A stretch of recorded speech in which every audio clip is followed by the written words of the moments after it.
Where there is no vision, the people perish. Vision is something that you see, that you foresee.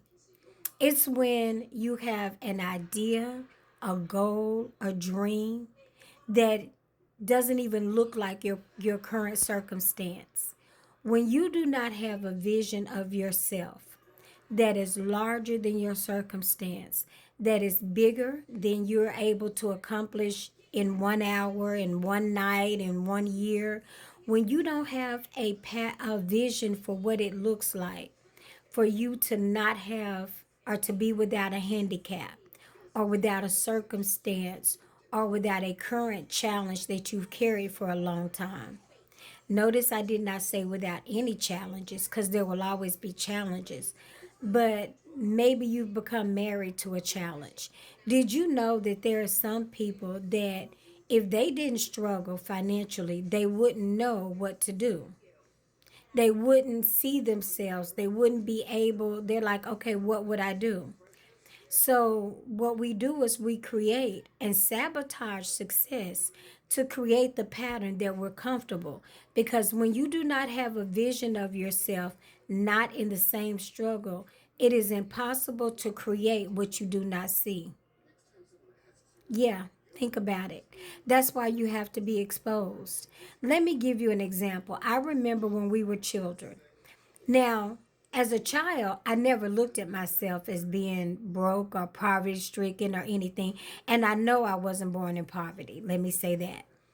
But I never looked at myself as being poor or regular or anything.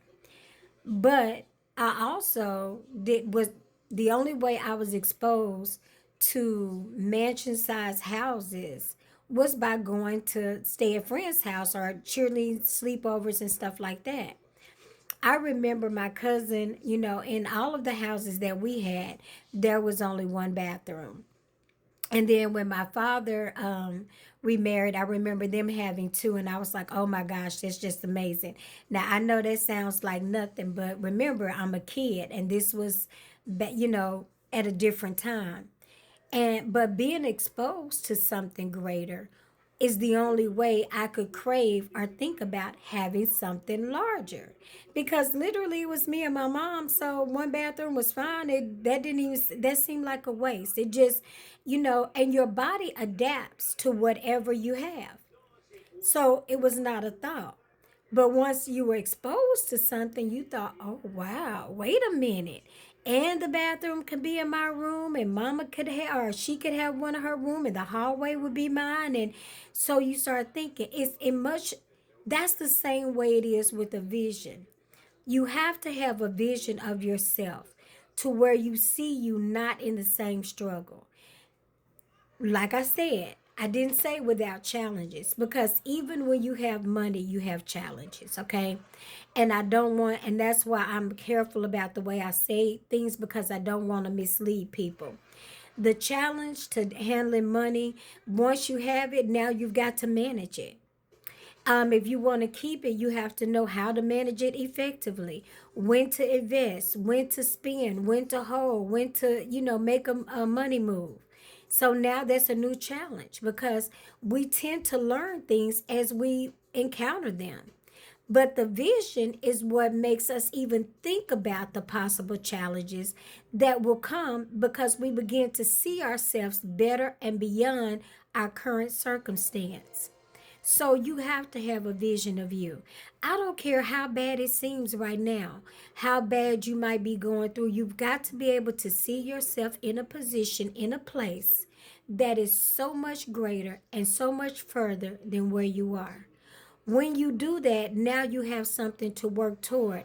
And then you begin to unlock all the creative juices that God placed in you, all the creative and the talent that you have.